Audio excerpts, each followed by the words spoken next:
Oy, oy, oy! And what is up guys? Ayan, so medyo umuulan ngayon, trik-trik na gabi, another night deal kaya tingnan natin. So pupunta tayo sa garahe ngayon kasi nga meron tayong tropan titingin nung Captiva. So tingnan natin kung ano mangyayari. Gang gang! Another sold unit. Kaya tara na sa 8 gig Pep Talk Garage Quality Second Hand, parang bago. Dito, sigurado, wala kang talo. Sold na yung ano natin, Captiva natin kay Sir. Sir, thank you po, Sir Jan. Sir Louie wala. Ayan. So, ayun. Tapos, nakaano sila.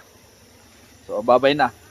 Isang good night deal para sa Captiva natin. So, sold na siya. Napakamura lang kasi tropa rin naman. Walang problema. So, ayun. Kung interested, malamang kila boss na kayo kukunin. So, ayun. Thank you, boss. Thank you. Ingat mo. Okay, sige. So, naka Toyota Altis. Kinuha yung Captiva natin. Bye-bye and good night. Kasama mo kami sa bawat habang mapakasada o trip sa malayo dito si